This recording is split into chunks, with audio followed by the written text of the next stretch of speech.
you. Thank you.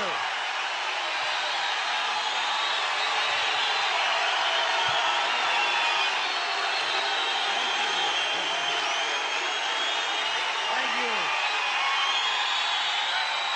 Thank you very much.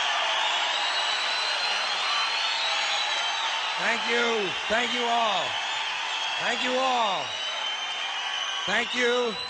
And hello, New York. Hello, New York, and thank you. Yeah. Okay. It's been a little while. It's been a little while since I've been here, and a couple of things have happened in that time. I'd like to talk a little bit about the war in the Persian Gulf. Big doings in the Persian Gulf. You know my favorite part of that war? It's the first war we ever had that was on every channel plus cable. And the war got good ratings, too, didn't it? Got good ratings. Well, we like war.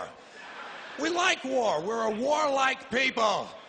We like war because we're good at it. And you know why we're good at it? Because we get a lot of practice. This country's only 200 years old, and already we've had 10 major wars. We average a major war every 20 years in this country, so we're good at it. And it's a good thing we are. We're not very good at anything else anymore. Huh? Can't build a decent car, can't make a TV set or a VCR worth the fuck.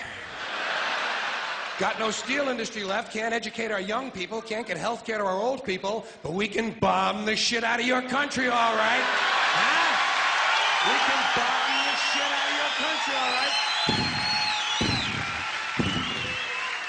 Especially if your country is full of brown people. Oh, we like that, don't we? That's our hobby. That's our new job in the world, bombing brown people. Iraq, Panama, Grenada, Libya, you got some brown people in your country, tell them to watch the fuck out, or we'll goddamn bomb them. Well, when's the last white people you can remember that we bombed? Can you remember the last white? Can you remember any white people we've ever bombed? The Germans, those are the only ones, and that's only because they were trying to cut in on our action. They wanted to dominate the world. Bullshit, that's our fucking job. That's our fucking job.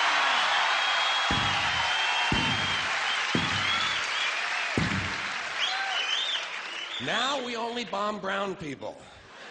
Not because they're trying to cut in on our action, just because they're brown. Now, you probably noticed I don't feel about that war the way we were told we were supposed to feel about that war, the way we were ordered and instructed by the United States government to feel about that war. You see, I tell you, my mind doesn't work that way. I got this real moron thing I do. It's called thinking. And I'm not a very good American because I like to form my own opinions. I don't just roll over when I'm told to. Sad to say, most Americans just roll over on command. Not me. I have certain rules I live by. My first rule, I don't believe anything the government tells me. Nothing. Zero. Nope. And I don't take very seriously the media or the press in this country, who in the case of the Persian Gulf War were nothing more than unpaid employees of the Department of Defense, and who most of the time function as kind of an unofficial public relations agency for the United States government. So I don't listen to them, I don't really believe in my country, and I gotta tell you folks, I don't get all choked up about yellow ribbons and American flags. I consider them to be symbols, and I leave symbols to the symbol-minded. Me, I look at war a little bit differently. To me, war is a lot of prick-waving, okay? Simple thing, that's all it is. War is a whole lot of men standing out in the field waving their pricks at one another. Men are insecure about the size of their dicks, and so they have to kill one another over the idea. That's what all that asshole jock bullshit is all about.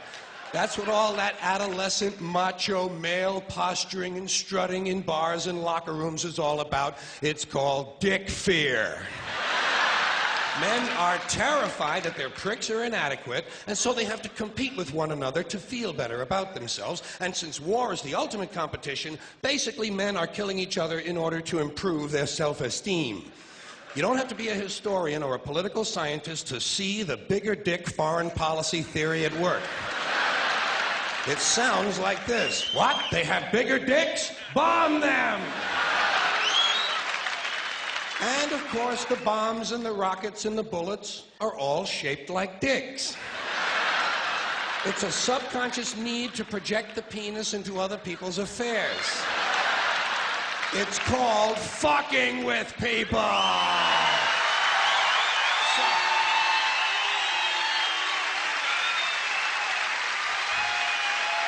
So, as far as I'm concerned, that whole thing in the Persian Gulf was nothing more than a big prick-waving dick fight. In this particular case, Saddam Hussein had questioned the size of George Bush's dick. And George Bush had been called a wimp for so long. Wimp rhymes with limp. George has been called a wimp for so long that he has to act out his manhood fantasies by sending other people's children to die. Even the name Bush. Even the name Bush is related to the genitals without being the genitals. A bush is a sort of passive secondary sex characteristic. Now, if this man's name had been George Boner, well, he might have felt a little bit better about himself and we wouldn't have had any trouble over there in the first place. This whole country has a manhood problem. Big manhood problem in the USA. You can tell from the language we use. Language always gives you away. What did we do wrong in Vietnam? We pulled out. Huh? Not a very manly thing to do, is it? When you're fucking people, you gotta stay in there and fuck them good. Fuck them all the way. Fuck them till the end. Fuck them to death. Fuck them to death. Fuck them to death. Stay in there and keep fucking them until they're all dead.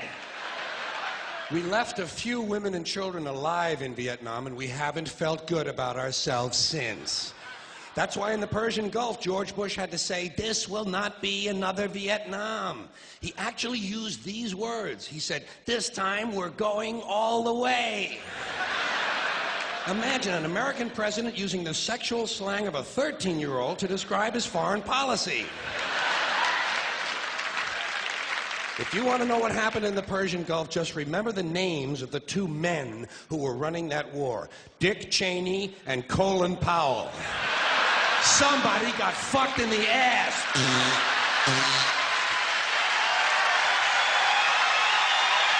you. Thank you. Thank you very much. Well, tell you what. Now, to balance the scale, I'd like to talk about some things that bring us together.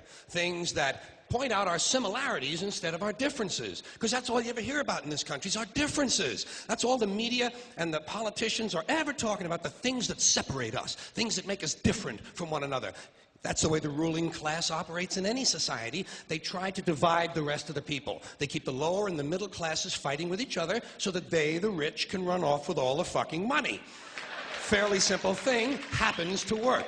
You know, anything different, that's what they're going to talk about. Race, religion, ethnic and national background, jobs, income, education, social status, sexuality, anything they can do, keep us fighting with each other so that they can keep going to the bank. You know how I describe the economic and social classes in this country?